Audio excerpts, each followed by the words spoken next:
You got it. All right. Joe's on it. Hit the record button. Welcome, everybody.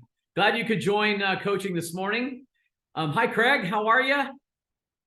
Up in Salt Lake. Jill, up in Salt Lake. I'm down here broadcasting live from our St. George office in our brand new conference room. Same place as sales meeting yesterday. But glad you're with us. We're going to talk about overcoming objections today. So this is a really good topic. I know a lot of you probably have some things to share. So I want to give you a moment also to teach each other. I certainly don't have all the answers, but something I've contemplated for many years on the best way to have a conversation with someone who's got concerns, because concerns do come up, don't they? Yeah? Concerns come up? Yeah. I mean, it happens, you know? So let's see, get the chat up. Cindy, can you hear me okay?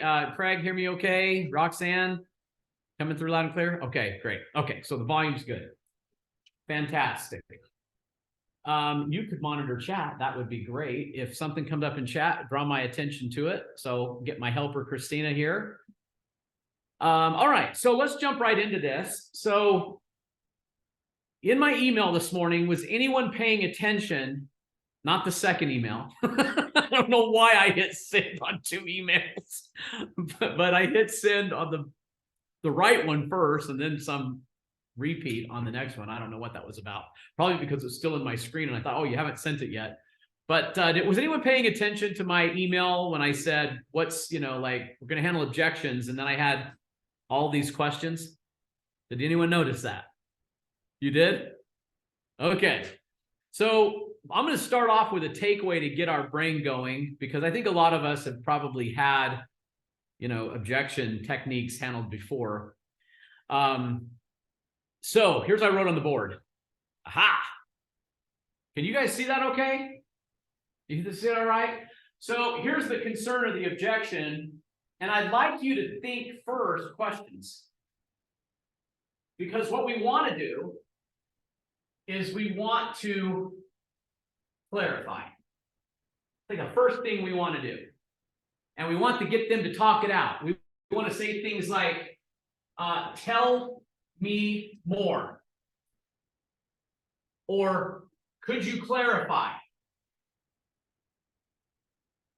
Because you want to get pure understanding before we work into any kind of resolution or resolve. In the moment of asking questions, we get them often working it out.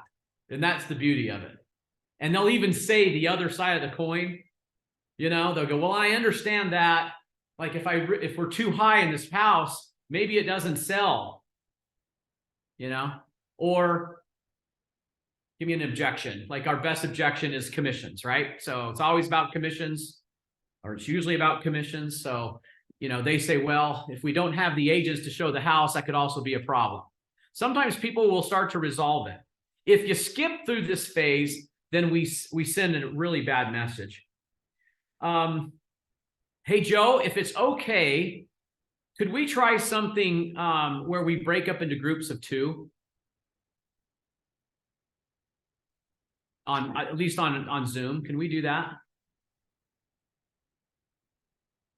Joe? Did I lose Joe? Is Joe gone?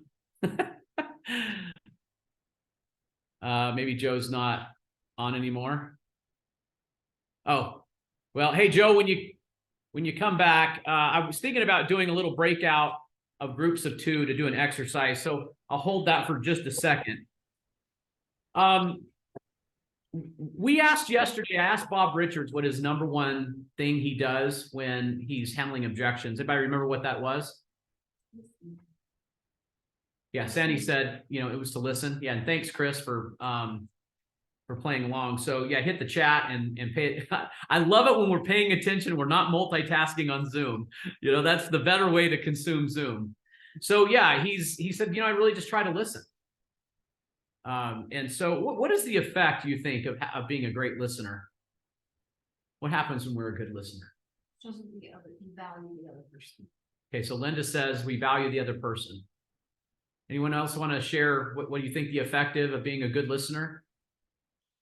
Mike says empathy. Great word. We talk about that. Yeah, Craig. Yeah, don't be defensive. Repeat it back. Great. Better understanding of their needs. How many of you have trouble with this one because you want to answer the question, and you know the answer to the question, or you can resolve the question. You can put their mind at ease. I mean, do you feel like Colton raised his hand and said, yeah, you kind of want to jump to the conclusion, like get to the diagnosis. And this is for the male gender, this is a common, I think some of us are just more wired for finish line. Like it's very much about the accomplishment of the task instead of the things that are in between. And what I would submit is that they're both important. Because if we are too finish line focused, like I got to resolve this and let's move on, then we show lack of empathy and lack of caring. And then the relationship struggles, and then there's red flags for the person that we're presenting to. So we want to be patient, and have a cadence to conversation. All of these are little watchwords that I use if you haven't, if you're picking it up here. So what does the word empathy mean to you? And how important is that? How important is empathy? You don't just understand, but you can feel. You can put yourself in their shoes. Okay, so Linda says I can put myself in their shoes, and you have a feeling of empathy for them. Paige says that you care. People won't trust the solution if they don't think that you understand. Really good point. Empathy is massive skill set to have. Because let's turn up the heat a little bit, and they're upset at you. They're mad at you. They're emotional. They're angry. They're loud. They're blunt. Maybe they've even hit a nerve. If we inject a high dose of empathy, what happens to that conversation as compared to if there is zero empathy? So if you're fielding the bluntness and maybe even rudeness of another person, and you have zero empathy, what do you think is likely to happen? Yeah, we're going to butt heads. We're going to escalate the contention. If we have a high dose of empathy, then we're going to be what? Understanding. We may say things like, "Are you okay? You are like, I understand. I understand you're upset. What can I do to help?" We're going to slow down. We're not going to get more angry when they get more angry. We hope to have more empathy if they get angry. We deal with a lot of personalities in this business, and we deal with a lot of people that are stressed. Would you agree? Maybe the first thing to remember about empathy in real estate is that people are not normally at their best when you go uproot their family, and then you get also uncertainty about when things will resolve, like deadlines. We don't know whether the home is actually sold. We don't know whether you'll get the house. We don't know whether your loan is approved. We don't know yet if it will appraise. We don't know yet if the seller will repair the repairs. And so there's all this uncertainty, and we're expecting everyone to just kind of be, Annie about it? No. They're not going to be Annie about it. Yeah, Sandy. Usually, in a lot of cases, we find that the people are moving for reasons like a death or a loss of a job, so there's a job change. Mm-hmm. There's big factors in their life, transfers, things that they maybe don't have control over. And if you look at like the list of the top most stressful things that people do in their life, it's like work and death, the birth of a child, a new job, and moving. And so you compile more than one of those things in that, you're going to just have a swirling dervish of stress to deal with, and right. You've got to be a calming force. Yes. Love it. Sandy's just reminding us all that so common real estate transactions are the result of things that were really stressful. Loss of job or death, or even birth, which, is stressful. You add more kids to the family. It's also stressful. So now we need a new home. By the way, my daughter Callie is still pregnant. She's any moment away from delivery. And incidentally, now that you bring it up, she's closing on a house in 2 weeks. So what do you think it's like being her realtor?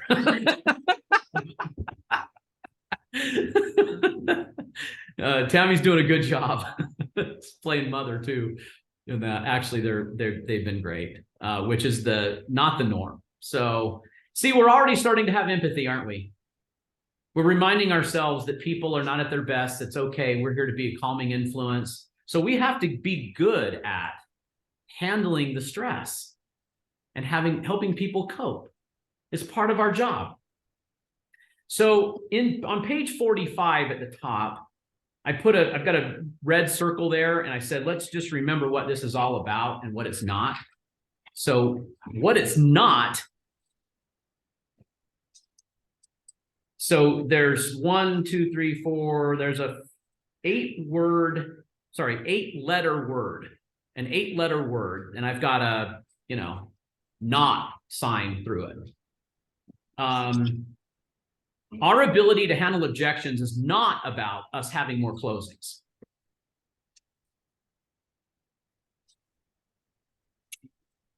I'm really, it's interesting to watch the evolution of humanity and sales like tactics, I guess you could say, or, the way we close deals or how we train on sales. I think it's interesting because the better way is to always improve the relationships, because relationships, I say it all the time, like, what is this business all about? And we all go relationships. We all say it's all about people. Well, if we begin there, then things work out. All right. But if we begin with, I have to have closings, and this is where there's this paradox. I wake up, I'm a goal-oriented person. I've got goals. I want to have X amount of closings. I need X amount of buyers. I need X amount of sellers. And yes, I would appreciate all of that, but it cannot come at the expense of any relationship. So the relationship is paramount. So those 2 blocks there on page 45, it's advance or improve relationship. So the right square is relationship, and the other square is improve relationship. So that we can always do. Okay, 145, page 145, at the top of 145. So in the circle of the not, it's not closings. It's not to have closings. So we have a mindset here that I think that we need to be, we need to balance. And this is why it's so fun to be a real estate agent, because we've got clients with goals too, and they need a closing to happen. And part of that is why they're stressed. Part of that's why they're offering an objection that we need to handle. And we've got to think bigger than the closing is the relationship. And that's a great mindset to begin with. It's like a genuine love of people. Okay. So now we're going to get into some of the techniques. And hey, Joe, thanks for popping back on. I'm wondering, could we do breakouts of groups of 2? We can? Hey, Will, I'm just kind of auditing this class today, so I'm sorry. I know it's kind of, Zoom, multitasking, et cetera. So I can't, unfortunately, be part of your breakout group. Okay. Joe, can you exclude Nancy on that one? Yeah, just whenever you see an invitation, if you can't accept it, you just don't accept the breakout. Okay. So yeah, we'll get a running start at this. I'll make it very easy for what the practice exercise here is. But now we're going to be on page 145, and so there's some do's and don'ts about handling objections. And I know a lot of you've got some tips, so please share them as they come up in the chat. But the first one is we do ask questions. So here was the little trick I did in the email this morning. I said, we're going to talk about handling objections. And then what did I do? I asked you 4 questions. I don't know if anyone knew that. Okay.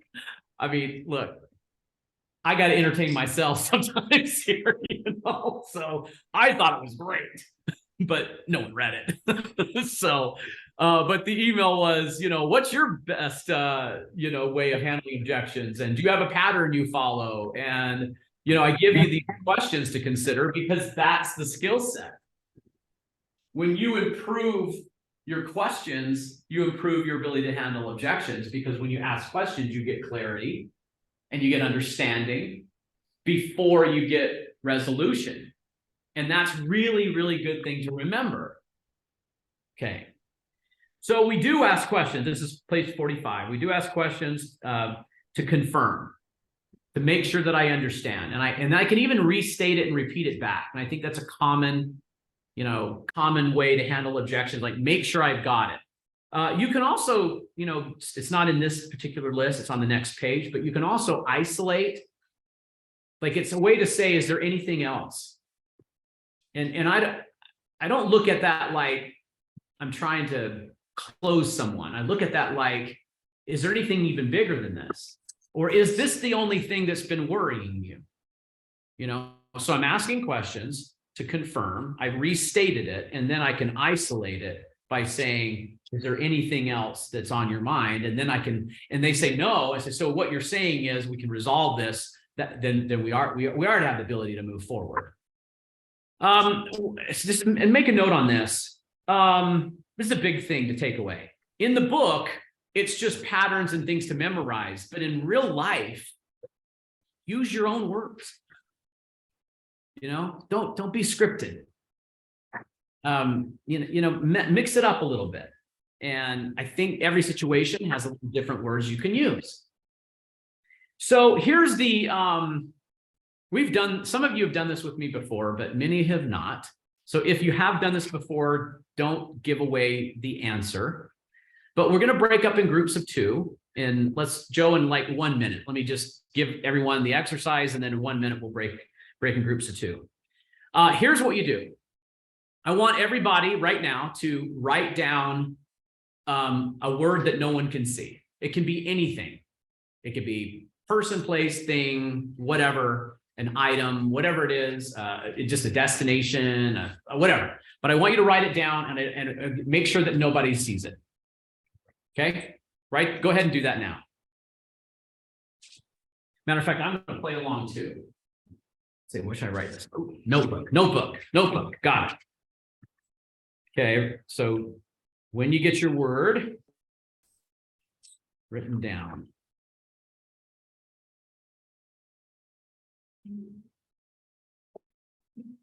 Right? You just said. Okay. I mean, if you're going to write a thing, I said write a word, but it could, if it's a thing, it could be many words, So whatever the thing is, if it takes multiple words to describe it, that's fine. Okay. Now, here is the exercise.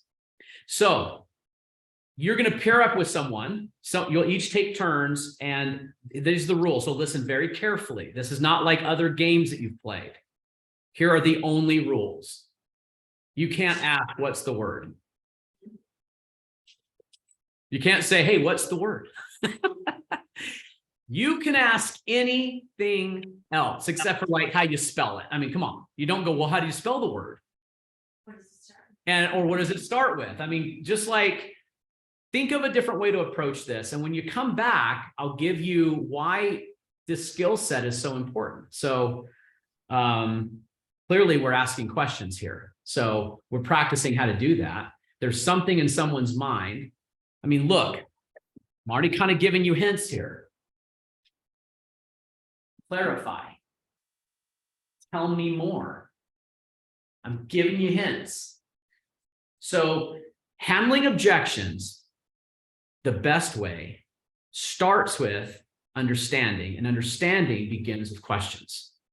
So this is how we better ask questions. Okay. All right. Let's break up into groups of 2. Why don't we go?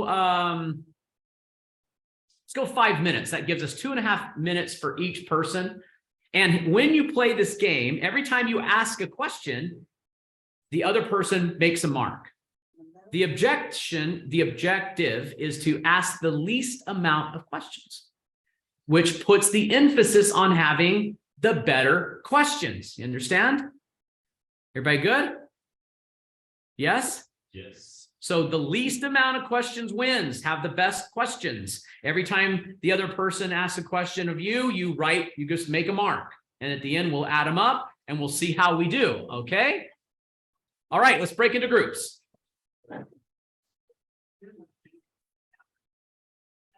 So. Okay. No, that's the one question with comment.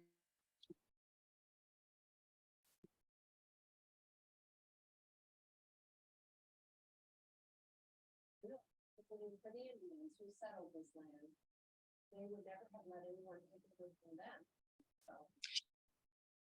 I would be.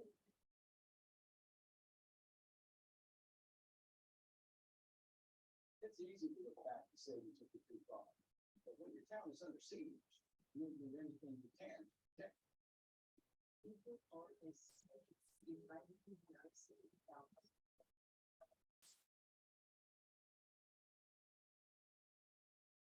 The thing that's these people, and they like being so fat and stupid.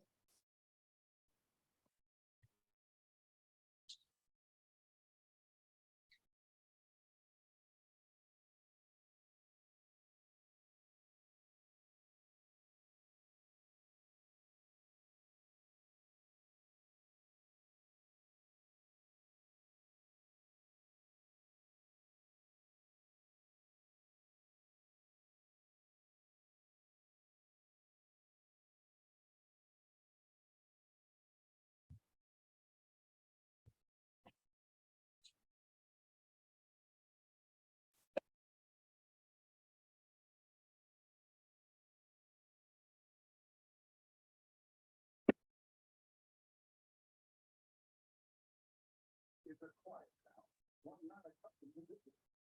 If we're quiet, the public, yellow and black. By the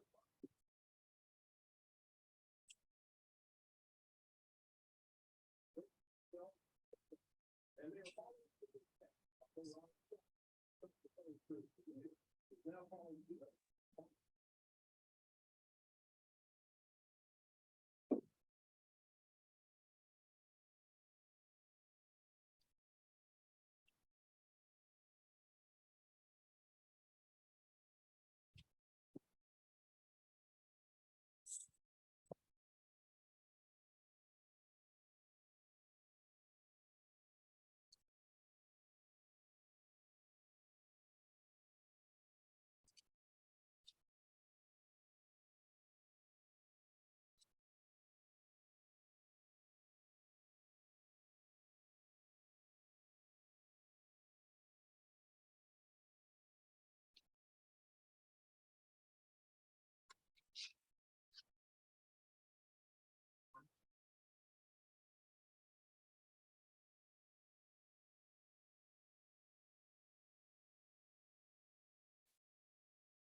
Everybody will be closing the rooms in 1 minute.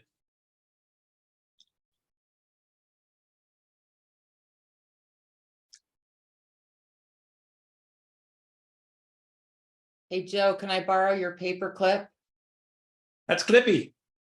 It's Microsoft's first version of AI. I need that paper clip. Okay, welcome back. I hope that was helpful. I know a lot of you are kind of remote and doing other things, so I hope that breakout was all right for everybody. So, okay, in-person studio audience. Colton, Julie, Sandy. Okay, we're back live. Okay. So, I'm just curious, did anyone get the item or thing wrote down in one question? How about 2? 3? 4? 4 questions. No? 5 questions. 6 questions. Oh my gosh, 7 questions. Still going? No one in this room got it in less than 7? 8? Doug, you got 8? 7, 6, 4. You got it in 4 questions. Okay, Doug got it in 4 questions. Awesome. So we put the emphasis on asking better questions. So we want to make sure the questions are good. So what I was like, so Christina is saying, so let's think about it. We know there's an objection, but that's all you know. I mean, yeah, I get that people say, well, I'm concerned about, and then they tell you. But the skill set here is to find out more about it and clarify. There's something out there. And what normally happens with this stuff, how many of you took a guess at what the word was and was wrong? Okay. That is an example of you making an assumption about what they're really concerned about, and then you go and answer it. Right? And they're sitting there going, that's not it. That's not what I was really concerned about. You see what I'm saying? You make an assumption. Oh, you go, I know what it is. And we quickly jump to, which is exactly what we were just saying. Don't jump to resolution. You got to get clarity. Tell me more. So, and first understand. So we need a really, really good question here. Okay. The best questions are like this. I'd say, hey, Jill, do you have a word? Did you play the game? Jill, you did not play the game. Do you have a word? I do have a word. Okay. Jill, I think we played this before, so go ahead and be a good student here. But I would like, Jill, would you do me a favor? Could you look at your word, and I would like you to describe that word to me in great detail. Take as much time as you would like to describe it. Like, tell me everything you can possibly tell me about this word, and I'll listen. Go ahead. Okay. It's heavy. It can go extremely fast. It's really comfortable. Time out for just a second, because I know Jill so well. I already have a potential answer, but I'm not going to say it yet. Okay? Keep going. Remember, the skill set here is to listen. Instead of, like, I already think I know what it is. Yours faster? Yes. Yeah, mine is faster. That's that. Keep going. You don't know. You Keep don't know. Keep going. I've owned many of them. Okay. But this one is my favorite. Okay. And it's in the shop a lot. Oh, really? Hey, by the way, everyone on Zoom right now, go ahead and the chat and see if you can guess it. Just start guessing, even though that's not the skill set. Okay. The skill set is to listen, but you just guess. Let's see if we can hit it. Keep going, Jill. Come on. Great detail. You're doing a horrible job of describing this.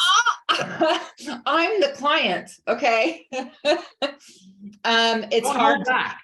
It's hard to keep clean. And it's very expensive. It's very expensive to purchase. It's very expensive to use. I can take lots of people with me. What else? Well, so here's the okay to do, but in the eyes of like in the game, I've only asked one question and I've listened. So that's one question.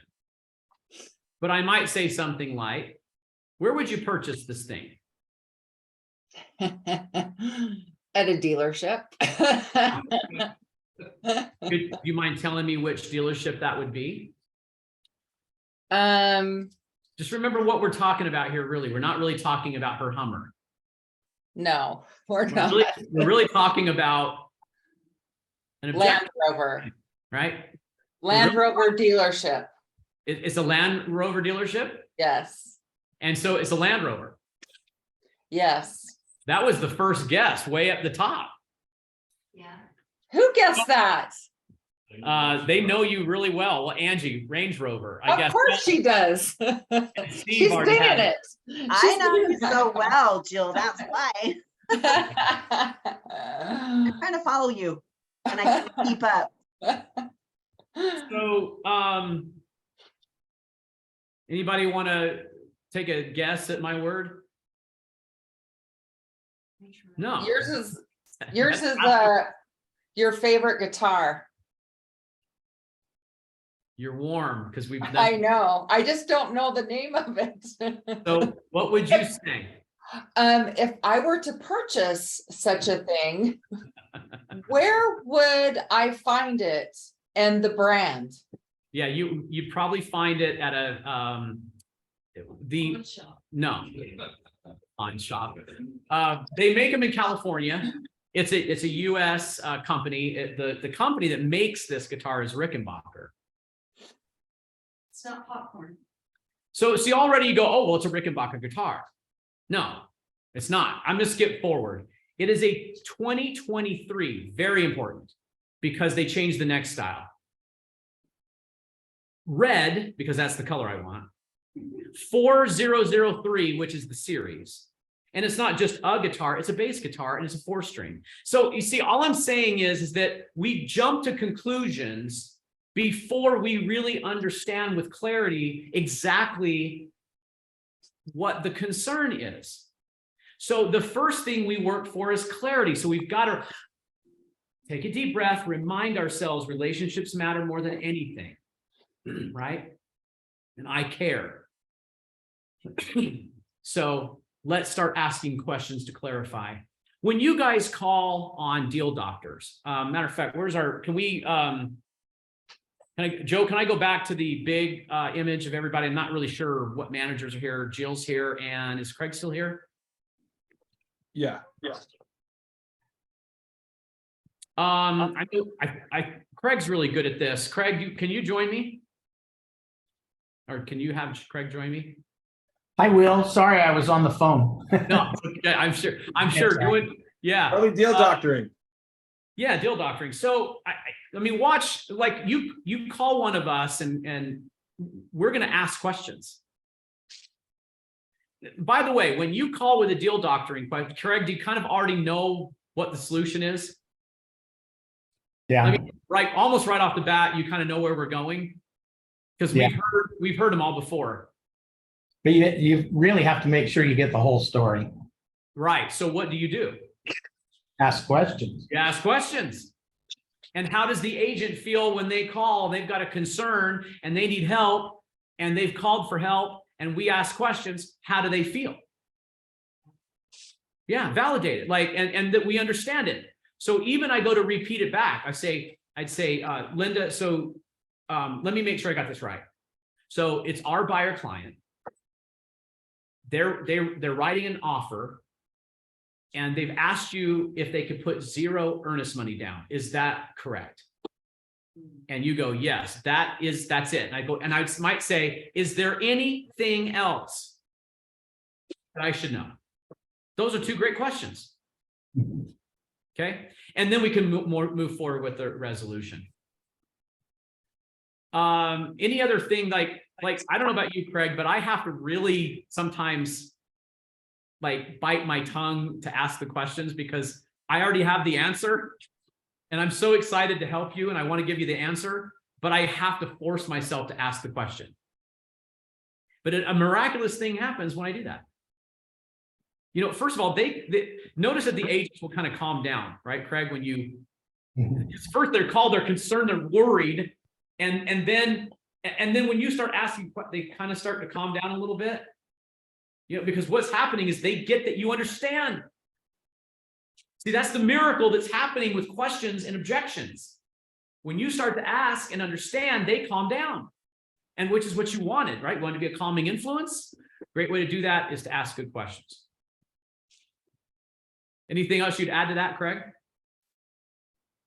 No, you just have to listen and understand before you can solve the problem. And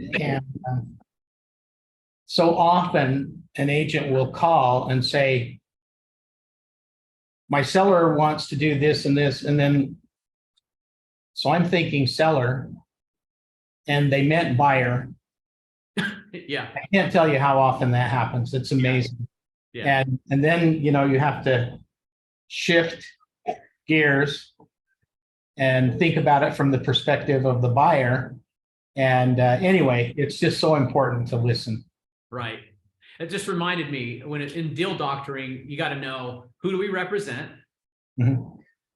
Are we writing an offer? Are we pending or are we closed? And then if we're pending, where are we in the transaction?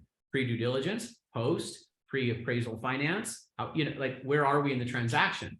Because we have to set the stage of the fundamentals and then we get into the problem. So if the agent has skipped ahead and said, well, the appraisal came in low.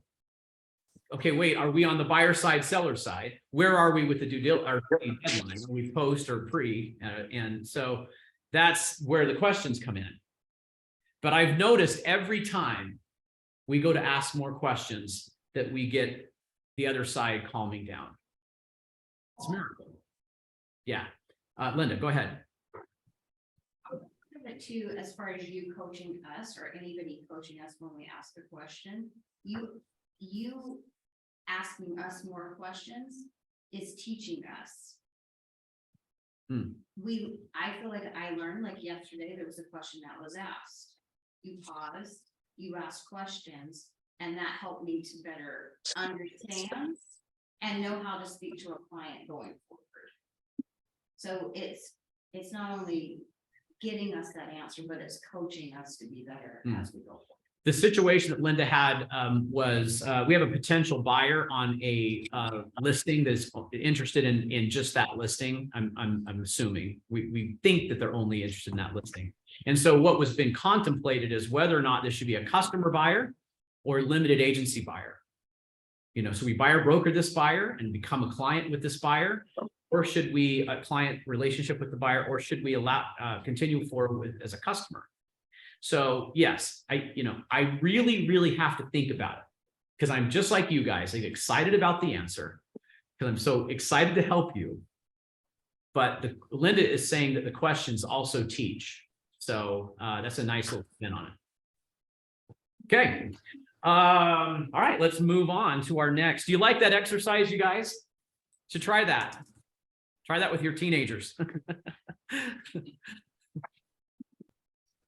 And your spouse. Yeah, try it with your spouse. Let's see how good your questions are, huh? So Will? Yes, Roxanne. I love Britt's comment about a relationship, building that relationship. There's a saying that says, others don't care how much you know until they know how much you care. And, I think that's true with our clients. How many times have we first met with the client, asked all the questions, got all the answers, and then the house they end up buying is totally different, like from what they said they wanted.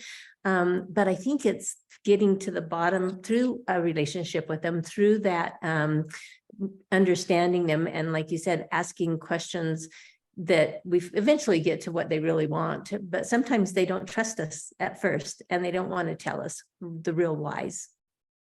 Might be a divorce, it might be, all of those other things. It might be a death, or, and hey, I don't know you. I'm not sure I'm going to tell you all my secrets. So it's very true.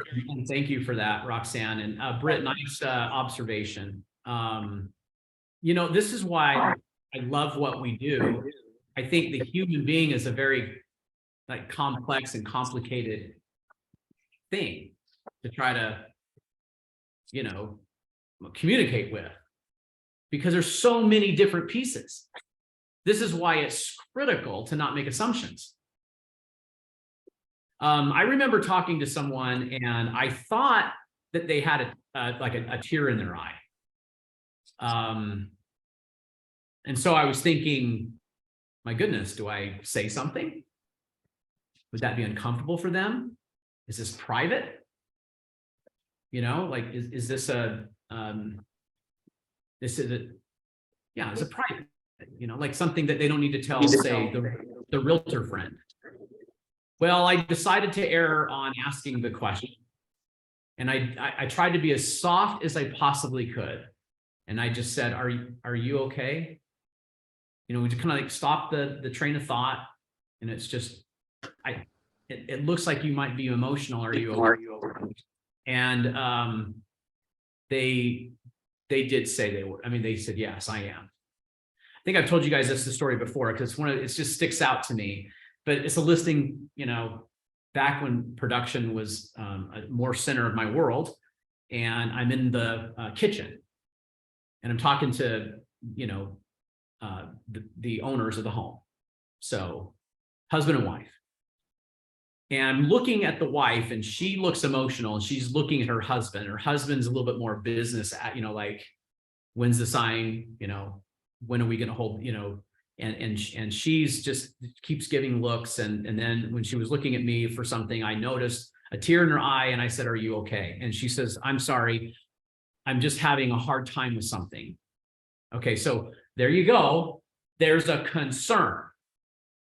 My head is going to, what is it? What's the concern that would bring such an emotion? And she pointed over to the dining room table area, and she just says, it just occurred to me that table in that room was the last time I saw my dad alive.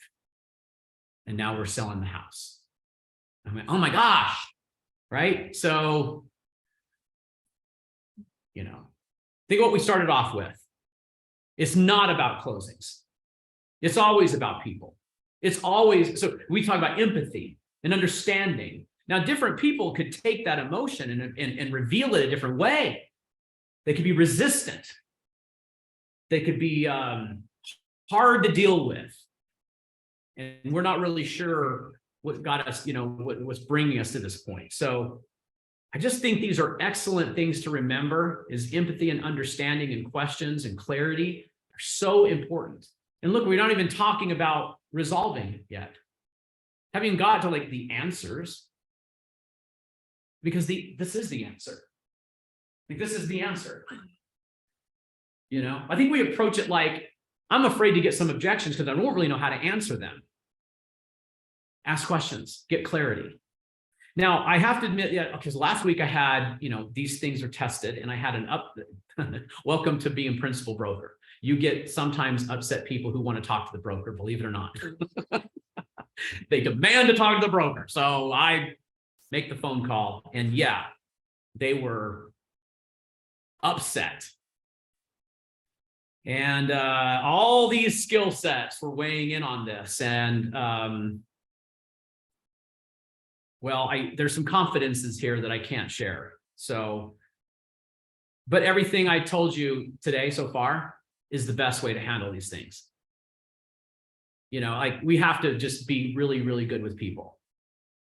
That should be the thing we're best at, is really good with people. You guys agree? Yeah, most people become, they have to be heard, and you can't interrupt them. They want to vent. I get those calls too. Yeah. And they just want to vent. They want to be heard. And if you hear them and let them, you know, proceed the whole way, wherever they're going, and just listen, they'll actually cool off, and then they're much more agreeable. Yeah, agreed. But you just have to let them go. You have to vent. They want to be heard. Yeah. Yeah. Here we And go. again, being empathetic and understanding when they talk, you know. That's right. I've also learned to say things like, I'm sorry you feel that way. Raising 4 daughters, I had one particular daughter, I'm telling you, you guys, I could not get her to say I'm sorry. I mean, we threatened everything. I mean, you thought I was asking her to like deny her inner core. I don't know. I mean, I just could not get her to say I'm sorry. I'm like, honey, you got to tell your sister you're sorry. I mean, no. You know, and I mean, she'd rather like be grounded for a month than tell her sister she was sorry. So, but I think, look, I think there's I'll just excuse the way I think about things. If it offends anyone, I'm sorry, but I just think there's a gold medal in heaven for the first one to say I'm sorry. I just think that that's how it works. You know, like being empathetic, and if you're out of bounds in anything, I think we can own that and say I'm sorry for that. What can I do to help? What can I do to make this better? And it just miracles happen right there. Instead of like, what's the opposite? What's the alternative to that? I'm not sorry. It's not my fault. I take no ownership at all. You know, like those are dead ends. You know, there's no way to solve it there. It also reminds me of the analogy of playing tennis with someone who, so they have an objection, okay? This is the wrong way to do it. They go, you know, like commissions are way too high. Okay, $180,000 really in commissions, and boom, it's like a volley across the net. And you're on the other side of the net, metaphorically, like with a tennis racket. If you hit that ball back, you're going to have an argument. Instead, put your racket down and jump on the other side of the net and go stand right next to them and start real. So this is how this would, like, what is our objective? To net the most. How are we going to do that? We need to employ the largest amount of exposure we possibly can for this amazing property. We need to emphasize its positive features to the largest amount of the buyer pool that we can. We need to hire people to the cause. So the way do we do that? What's the best way you think that we're going to do that? We become united in the common ground. We become united in the thing we both agree on. What we don't do is become argumentative and shoot back the ball across the net and argue with someone. Ever see the difference? So we start building on commonality. We build on common objectives. Okay. Okay. Yeah. About I'm sorry. Who?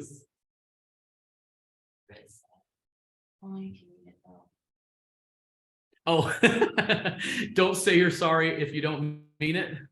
Has anyone ever made their kids say they're sorry and then they don't mean it?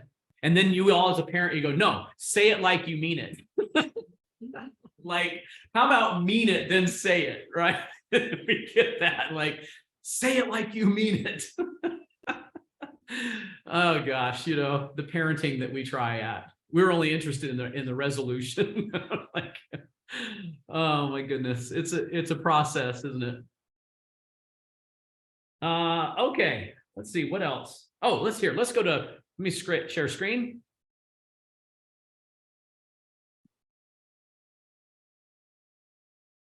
Okay, so we've got our do's and don'ts. I'm going to skip forward. I hope we all understand that we should embrace the objection because it's a good sign that they want to move forward.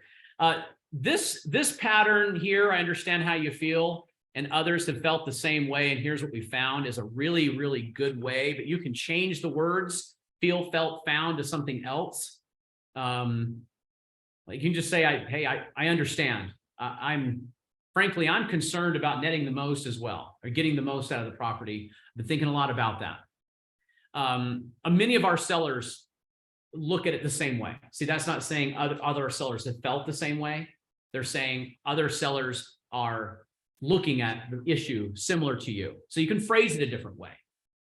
What you're doing here is you're validating. So this is validation. This is understanding, and this is validation. And people, you know, they want to be validated. Okay. Now this is like kind of what we found is like almost like looking at a lab. and saying, if I put this in the lab, then what's the outcome?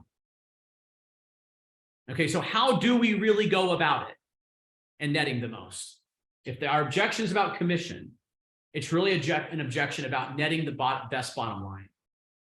So all expenses, all negotiations, all concessions, everything in totality, our objective is to net the most, including what we pay or don't pay out in buyer compensation and marketing compensation.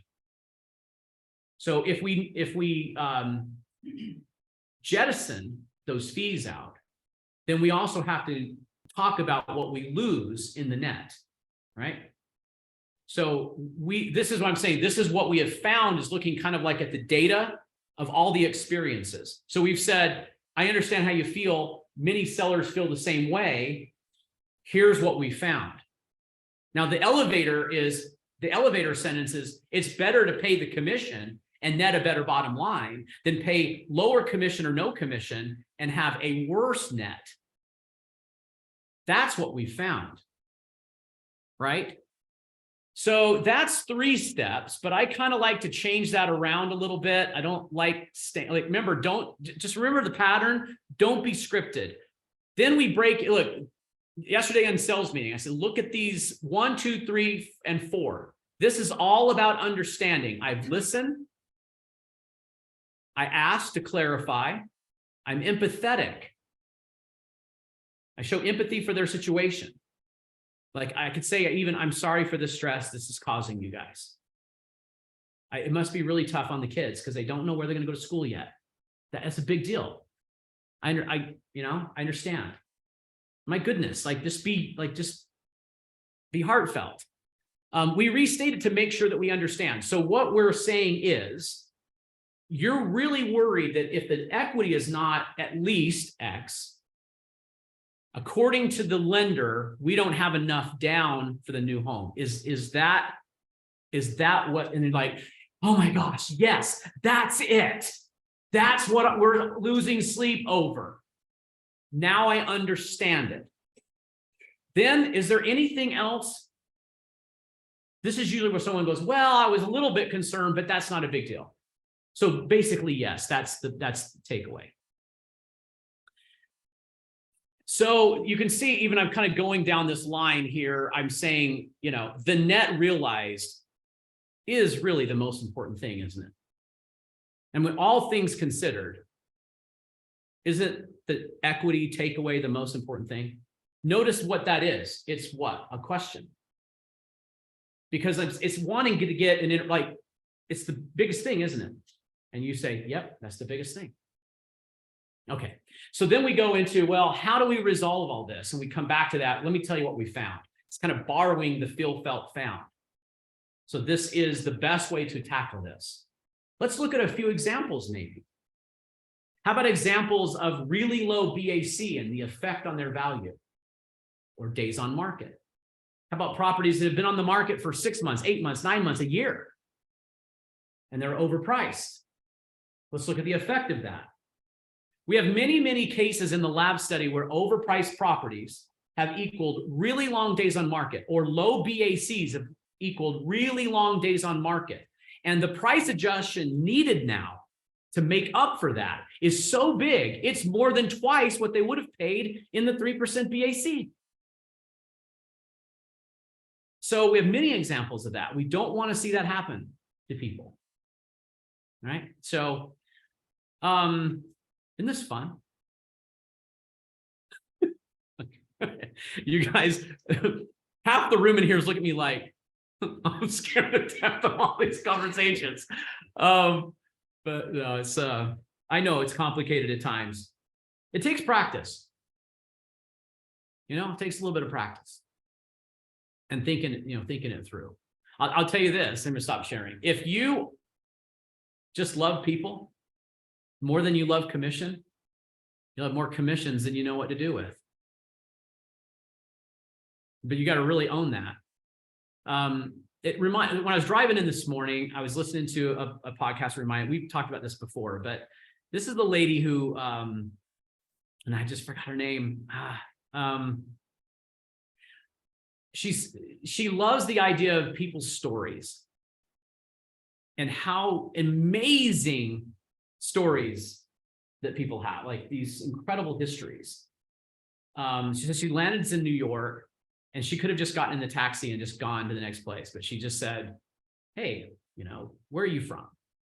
And he goes, Afghanistan. Really? How did you get to America? And what's that journey like? All of a sudden, it was an amazing story of a family trying to survive in a war-torn country with kids, children, teenagers, no jobs, health insurance doesn't exist, health problems, trying to get to America, it was impossible. So the sacrifice they made, the journeys they took, how separated they were from each other. And here is this story. Well, guess what? And all of that is empathy. And this all happens in real estate transactions, maybe not as dramatically, but to the people going through it, believe me, they're pretty in it to them. Have you ever heard the saying that if you treat every person like they're going through the hardest thing they've ever gone through, then half the time you'll be right? That's empathy. So if someone's upset and someone's stressed and someone's concerned, empathy. And we show empathy by listening and asking questions and getting clarity. And like Craig said, let them be heard. They need to be heard. Really just need someone to love them and care for them. Well, hey, look, this is my way that I believe in, guys. It's I think there's probably a ton of different ways to approach objections. My belief is if you lead with heart, you get the best outcome. You know, so compassion will rule. Joe, you can go ahead and stop recording.